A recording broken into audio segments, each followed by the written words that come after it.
What if I told you that in order to step into your most powerful and fabulous 2.0 self, you'd have to go back and change your past? You might be wondering, how do I do that without a time machine? Well, this episode tells you how.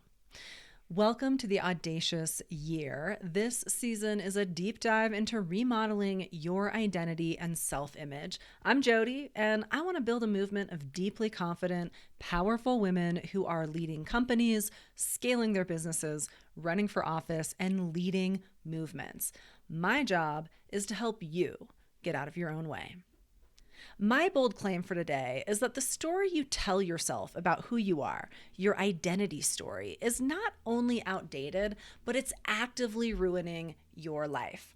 In this episode, we are going to look at how your identity story was formed and why it is holding you back. Most importantly, and here's the time machine part, we're going to talk through how to rewrite it in a way that gets you to your future, most powerful self quickly. The main thing I want to say up front is the why. Why would your future goals depend on changing the storyline of your past? Well, that's because whatever you want to achieve, you have to become the person who embodies that thing. You have to become the person who is already that person. You need to have the personal qualities and emotional capacities of that fully realized 2.0. If you have a vision for yourself, you need to become that person. And this process will be a lot faster if you find ways that you already are her and have actually been her for a long time. So we need to go into your past and do two things. We need to look for ways you already have the needed capacities of your fully realized self. And two, we need to examine old beliefs about yourself to get rid of the outdated stuff and to reframe the other things so they actually tell the story you want to tell and not the story that's getting in your way. Here's the other thing that is really important. This whole process depends on facts. We are not going to be crafting some outrageous, exaggerated storyline that puts people's BS meters into the red zone. No, our process is grounded in facts about you. But here's where we're going to play around. We're going to play around in the facts that you choose to focus on and the ones you choose not to, and then in the process of how you put those together into a coherent story. Let's talk about why your identity story is outdated. Well, the reason is because it's a story you probably didn't put that much thought into in the first place because most of us live on autopilot. Even though we all have a general sense of our identity, most people don't think in depth about how they formed their identity. Like, where did it come from? Do you know where it came from? You wrote the thing. So if you aren't aware of where your identity story came from, then you're probably not aware that you wrote it. And if you don't know that you are writing it, then you aren't aware that the story could be completely different. So here's one of my outdated identity stories that I rocked for way too many years. My first career was as a wildland firefighter. I spent about a decade doing that work, and I did all parts of it almost. I worked on fire engines. I worked on a hand crew digging fire line. I spent about half of those years working on a helicopter. I rappelled down a 250-foot rope from a hovering helicopter to reach fires and other missions in remote places. I never jumped out of airplanes, though. I was never a smoke jumper. And then in the off season, I did other fun things. I was a ski bum one year when we had really epic snowfall. I worked down in Antarctica for a few seasons. I did some construction work at the South Pole, and I did another season moving petroleum-based fuel around McMurdo Station. And then I traveled the world with amazing people that I met in both of those lines of work, and it was a lot of fun. But I got to a point toward my late 20s when I got tired of living 6 months here, 6 months there, and I wanted to anchor myself somewhere for a while. So I applied to graduate school. I applied to two kind of okay schools that I thought would accept me, and I shot my shot at my dream school that I was sure would not accept me at all. And it turns out that the dream school was the only one that I got into. So it was an easy decision, easy transition. Anyway, I showed up at UC Santa Barbara, walking into this world of smart people who, the majority of whom have never done physical labor before. Some of them were pretty stylish and some weren't, typical academia. And I, in that environment, just felt like I stood out as a dirtbag. Instantly, I felt that instantly. The thought that kind of popped into my head, which I felt throughout my body, was I'm a dirty worker and I don't belong here. That essence of I'm a dirty worker would ramp up when I was in seminar class listening to my brilliant peers make these really insightful points. And there I was, like I'd read, but all I could offer was a regurgitation of what the author had said. And then a few years in, I submitted a paper to a conference and it got a top student paper award. This isn't like a life-changing kind of recognition by any means, but it's evidence that a scholar is on the right track. But there it was, that, I'm a dirty worker thing, like bubbling up again. I'm a dirty worker. I don't know what I'm doing. This was probably a mistake. Then toward the end of grad school, I submitted a paper to that same conference. It was more of a theoretical piece, which those usually get rejected anyway, and mine did get rejected. And there was my cozy little outdated identity story that I'm just a dirty worker, don't belong here, have no idea what I'm doing. I ended up receiving 2 really prestigious awards for my doctoral dissertation, and I got the top job in my field. But I carried that dirty worker story with me for way too long. I never updated it. It always made me feel bad about myself. My life was worse off for years. 4 years because of that story. So my main point here is your outdated identity story is ruining your life because it keeps you in an old version of yourself that isn't true or accurate anymore. An outdated identity story also keeps you from giving yourself credit for ways you have grown and changed.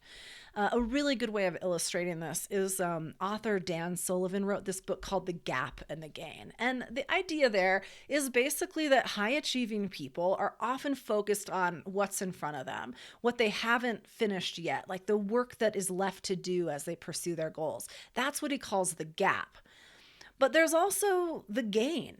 So when you look behind you at the things that you've already done, the accomplishments that you've had, the milestones that you've met, the amount of territory that you've covered in your past to get to where you are, when you actually turn around and focus on that, you can feel really good about how far you've come.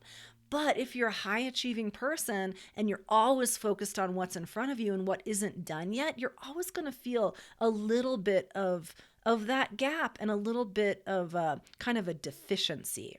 So his argument is to really focus on that gain, really look at how far you've come and honor that and incorporate that into your identity so that it gives you that track record and shows you that you already are the person that you need to become in order to reach the goals that are ahead of you.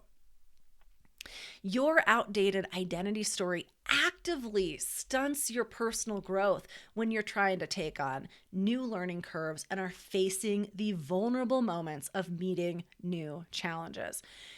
And here are some explanations about how exactly it can get in your way.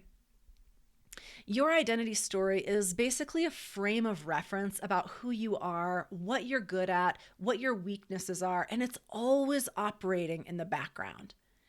When you're in that vulnerable time of working towards something new and big for yourself, your identity story can call your attention to all the wrong things about you and all the wrong things about your past.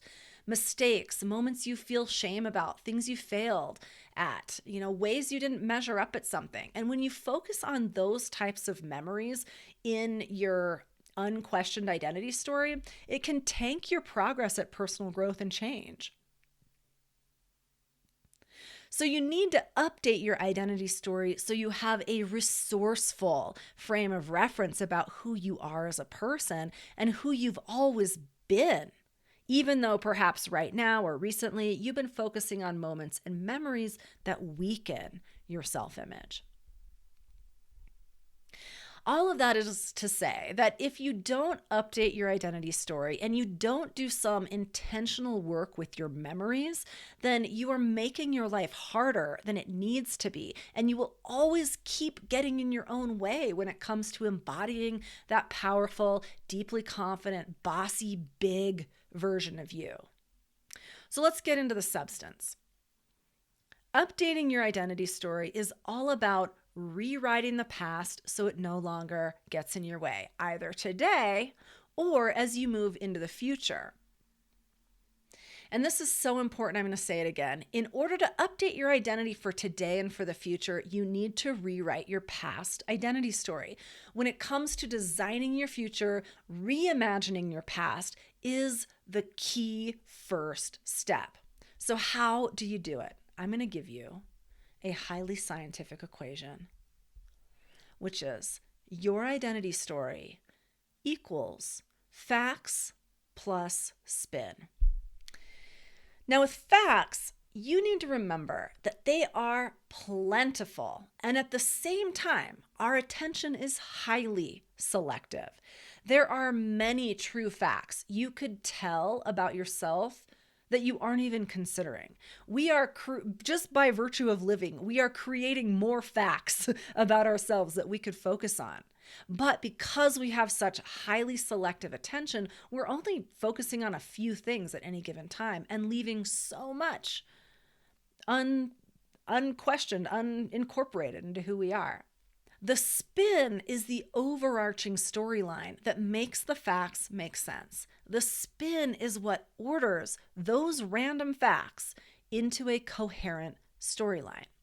The way your identity story functions is in a cyclical or back and forth type of relationship between a core theme over here and confirmation bias over here. Now, the theme comes about in kind of a chicken egg way. It probably first emerged from some facts. So let's say you did some sports growing up. You were good at them, you enjoyed the challenge, and then you derived a theme about yourself, that you were a capable person who likes to push herself. Then, as the years have gone by, you've looked for more evidence to support the theme. That's the confirmation bias part. Your spin that you are a capable person and love a challenge has you looking for and placing more importance on other times in your life when you've done those things. You did college sports, you got top grades, you got that highly competitive corporate job, which became too boring and easy for you, so you quit, started your own business, even though it's scary. But you see the potential for this to be an amazing experience, and you might not have all the details worked out now, but you're excited to see what unfolds because you know you're up to the task. It also works the other way too with a poor self-image, which could look like this. You did sports growing up, you were good, but you noticed that others were better. The challenges were fun, but it seemed that things came more easily for other people than they did for you. So you derived a theme about yourself that even though you're a high achieving person by all accounts, you are someone who struggles more than the people around you, and life is hard. Then, as the years have gone by, you've looked for more evidence to support that theme. Your spin or your theme that you always have to struggle has you noticing and placing importance on times in your life when you've struggled or felt inferior to others. You got straight A's, but weren't chosen as valedictorian. You got that highly competitive corporate job, but felt like an imposter that didn't belong. Then you burned yourself out trying to prove to yourself that you did belong there, and you quit to start your own business, but you undercharge for your services and you get knocked down a few notches every time a family member asks, "How's it going?" or "What is it you do again?" And you keep one foot out the door because, I don't know, maybe this industry is saturated already and so many businesses fail anyway. Why wouldn't yours? Do you see the parallels and the differences between those two stories? It's the same set of facts. It's just a different spin. Very different experiences of everyday life if you're living in one version of that story versus the other. And here's the thing, you have access to both experiences equally. It is simply a matter of how you allow yourself to frame your experiences to yourself.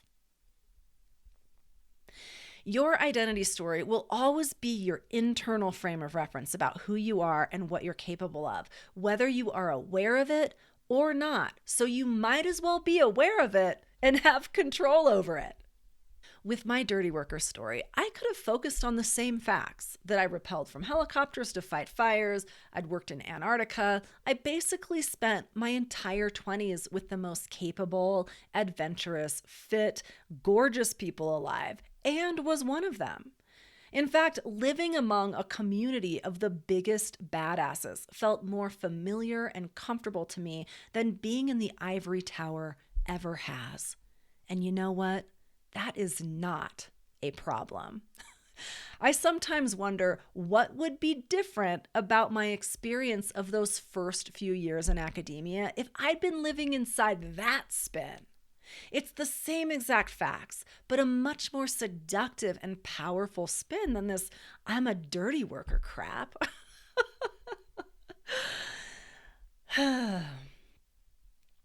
So, what I want to say here is that both your successes and your failures can be spun as evidence supporting the inevitability of the desired present and future that you are heading toward. You can choose the same facts that make up your current identity story and select a different spin, and it will change your life. Or you can select from different facts because facts are true things, and you can choose a different spin, and you can change your life that way. Your identity story isn't set in stone. It's a narrative you have the power to reshape and that you are always forming anyway, whether you do it on autopilot or whether you do it on purpose. By consciously choosing which facts to focus on and how to interpret them or spin them, you can craft an identity story that propels you forward instead of holding you back.